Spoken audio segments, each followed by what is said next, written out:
देखिए, नरेश मीणा कोई चुनौती नहीं है। ठीक है, लोकतंत्र में सबको अधिकार है और जिस प्रकार से एक जातिवाद को लेकर के इस प्रकार का माहौल बनाया जाता है, वो हमारे देश के लिए ठीक नहीं, समाज के लिए भी ठीक नहीं है। जाति के आधार पर हम अगर चुनाव लड़ना शुरू कर देंगे, तो हम देश का भला नहीं कर सकते, समाज का भला भी नहीं कर सकते। भाई, राजस्थान एक अच्छा प्रदेश है, शौर्य का प्रदेश है, भक्ति का प्रदेश है, शक्ति का प्रदेश है। कौन चाहेगा कि हमारा प्रदेश टूट करके एक अलग टुकड़ा बने। लंबे समय तक हिंदुस्तान की धरती पर एक ही पार्टी का राज रहा, वार्ड पंच से लगा कर प्रधानमंत्री तक रहे। ये विकास नहीं हुआ तो उसके पीछे जिम्मेदार कौन है? प्रधानमंत्री आवास योजना, उस गांव के और गरीब आदमी तो टापरे में ही रहता था। हमने पक्के मकान नहीं देखे। पहले भी इंदिरा आवास आते थे तो एक पंचायत में आते थे, लोग शक्लें देख कर देते थे, उसका भी पूरा पैसा उनको मिलता नहीं था। हमारी मंशा ये है कि उन गरीबों को किस तरह से ऊपर उठाएं।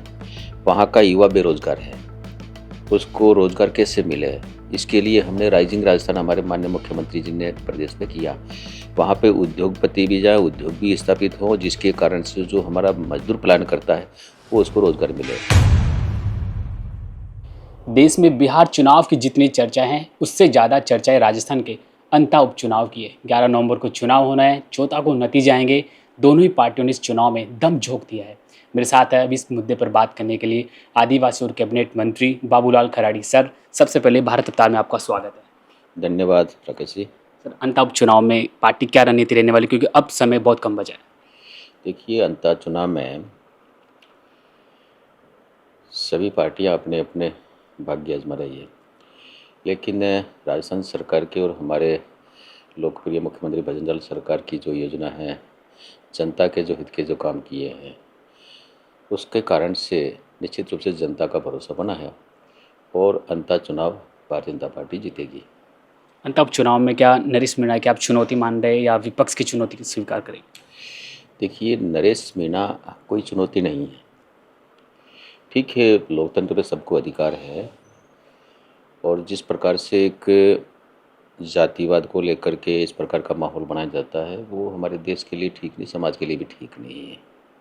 आपने जातिवादी की बात करी। अंता चुनाव में 1 लाख यानी कि 40,000 एसटी और 60,000 एससी मतदाता हैं। पार्टी इन्हें कैसे साधेगी? देखिए, मैंने पहले कहा था कि भारतीय जनता पार्टी के जो 2 साल के काम हैं, उसको लेकर के जनता में एक भरोसा है कि भारतीय जनता पार्टी ही काम कर सकती है। इसलिए भारतीय जनता पार्टी पे ही जनता मोहर लगाएगी। और ये चुनावी मुद्दे हैं तो ये क्या है कि जिस प्रकार की भाषा बोलते हैं और जिस प्रकार से बातें कही जाती हैं, वो लोकतंत्र के लिए ठीक नहीं होती है, क्योंकि ये लोकतंत्र में चुनाव आएंगे और जाएंगे, लेकिन सामाजिक समरसता हमारी ठीक रहनी चाहिए। क्योंकि जाति के आधार पर हम अगर चुनाव लड़ना शुरू कर देंगे, तो हम देश का भला नहीं कर सकते, समाज का भला भी नहीं कर सकते। लेकिन आप जाति की बात कर रहे हैं, जाति समीकरण को देखते ही वहाँ पर लोकल प्रत्याशी को टिकट दिया गया है, कैसे देखते हैं आप? देखिए, कई प्रकार के समीकरण होते हैं। उम्मीदवार तय करना, पार्टी अपने कई एंगलों से देख करके फिर उम्मीदवार तय करती है। उम्मीदवार का स्तर क्या है, उम्मीदवार किस प्रकार का है, ईमानदार है कि नहीं है, जनता में उसका प्रभाव कैसा है, ये सारी चीज़ देख करके तय करते हैं। जहाँ तक जातीय समीकरण की आपने बात की, तो ये बात तय है कि राजनीतिक पार्टियाँ सोचती है कि भैया किसका बाहुल्य है, उसका प्रभाव कैसा है, उसका वहाँ किस पार्टी के साथ उनका झुकाव है, उस हिसाब से वो सोचते हैं, तो वो पार्टियाँ तय करती हैं। राजस्थान, मध्य प्रदेश, महाराष्ट्र, इन 4 राज्यों को मिलाकर यानी कि 42 जिलों को मिलाकर आदिवासी एक बाहुल्य बनाने की मांग पिछले कई दिनों से मांग की जा रही है। कैसे देखते हैं आप इसे? देखिए, एक अभी नई पार्टी का उदय हुआ और उनका एक कहना था कि हम आदिवासियों की पार्टी हैं, आदिवासियों का ही हित चाहते हैं और आदिवासियों की भलाई के काम करेंगे। बीटीपी के नाम से आई। बीटीपी का एक सिद्धांत था कि भाई एक व्यक्ति एक बार ही चुनाव लड़ेगा। राजनीतिक स्वार्थ के लिए किसी आदमी की महत्वाकांक्षा बढ़ती है तो वो फिर दाएं बाएं ढूंढता है कि मुझे तो बार बार चुनाव लड़ना है। कुछ लोगों ने तय किया कि भाई हम तो अलग पार्टी बनाएंगे, उन्होंने बाप पार्टी बनाई और बाप पार्टी बनाई, ये कहते थे कि हम आदिवासियों को ही भला करेंगे। इनके सारे के सारे पदाधिकारी मुस्लिम थे और जब आदिवासियों की बात करते तो मुसलमान पदाधिकारी क्यों, आदिवासी क्यों नहीं हो सकता है? अब इन्होंने ज़रूर कुछ आदिवासी पदाधिकारी तो बनाए हैं, लेकिन ये कहते हैं कि मुस्लिम हमारे भाई हैं, तो आदिवासी की बात कहाँ है? फिर ये सर्व समाज की बात करने लगे, फिर आदिवासी कहाँ? फिर आपने कहा कि ये भील प्रदेश की जो मांग कर रहे हैं महाराष्ट्र, गुजरात, राजस्थान और मध्य प्रदेश, 4 राज्यों को मिलाकर के एक क्षेत्र विशेष को ये आदिवासी राज्य की मांग कर रहे हैं। महाराष्ट्र में मराठी बोली जाती है, गुजरात में गुजराती बोली जाती है और भी क्षेत्रीय भाषा हैं अलग अलग। मध्य प्रदेश में अपनी भाषा है। राजस्थान में भी ये जो मेवाड़ अंचल है इसमें भी अलग अलग भाषा है। जब हमारी भाषाएं एक नहीं है तो हम भीली बोली के आधार पर किस प्रकार से जाति क्या बोली के आधार पर हम भाषा के आधार पर राज्य बनाएंगे? क्या महाराष्ट्र के लोग आपके साथ आना चाहेंगे क्या? गुजरात साथ मिलना चाहेंगे क्या? मध्य प्रदेश लोग मिलना चाहेंगे क्या? मेरे कहने से या एक दो व्यक्तियों के कहने से ये संभव नहीं है। इसको करना बड़ा मुश्किल काम है। क्योंकि मानगढ़ दाब का भी और आदिवासी क्षेत्र का भी अपना इतिहास रहा है। अगर भील प्रदेश बनता है तो राजस्थान एक तरह से खंडित हो जाएगा, क्योंकि डूंगरपुर, बांसवाड़ा और कुछ जो 4 राज्य उनके भी 42 जो जिलों है उनको मिलाकर एक भील प्रदेश बन जाता है, तो कहीं ना कहीं राजस्थान भी दक्षिणी राजस्थान भी खंडित हो जाएगा। कैसे देखते हैं आप? बिल्कुल सही है ना भाई, राजस्थान एक अच्छा प्रदेश है, शौर्य का प्रदेश है, भक्ति का प्रदेश है, शक्ति का प्रदेश है। कौन चाहेगा कि हमारा प्रदेश टूट करके एक अलग टुकड़ा बने? कोई नहीं चाहेगा, तो ये ठीक बात नहीं है। आप आदिवासी मंत्री भी हैं वर्तमान में। 21वीं सदी की तरफ भारत बढ़ रहा है, लेकिन आज भी राजस्थान का जो दक्षिणी भाग है आर्थिक, सामाजिक, राजनीतिक दृष्टि से पूरी तरह से पिछड़ा हुआ है। आखिर ऐसा क्यों है? ये बात सही है कि जितना उस आदिवासी का विकास होना चाहिए नहीं हुआ। इसके लिए जिम्मेदार कौन है? आप बताइए, आपसे मैं पूछता हूँ। लंबे समय तक हिंदुस्तान की धरती पर एक ही पार्टी का राज रहा, वार्ड पंच से लगाकर प्रधानमंत्री तक रहे। ये विकास नहीं हुआ तो उसके पीछे जिम्मेदार कौन है? भारतीय जनता पार्टी की 90 के दशक में अटल जी आए थे, और अटल जी आने के बाद में अटल जी का सपना था कि गांव को सड़क से जोड़ो। प्रधानमंत्री सड़क योजना बना करके एक नियम बना करके 1100 की आबादी, फिर 1000 की, फिर 750 की, 500 की, 250 तक की आबादी के गांव सारे के सारे डामर से जोड़ने का काम अटल जी ने किया। पहले क्यों नहीं हुआ था? आज गांवों में बिजली पहुंची है, इनके समय में तो थी नहीं, कांग्रेस समय थी नहीं। वसुंधरा जी तर दीनदयाल उपाध्याय कुटीर ज्योति योजना बना करके बिजली पहुंचाने का काम किया, लेकिन सब जगह नहीं पहुंचा पाए। देश के प्रधानमंत्री 14 में मोदी जी बने। मोदी जी ने सौभाग्य योजना बना करके प्रत्येक घर को बिजली पहुंचाने का लक्ष्य तय किया, और आज मैं दावे के साथ कह सकता हूं कि कोई भी गांव ऐसा नहीं होगा जहां बिजली नहीं पहुंची।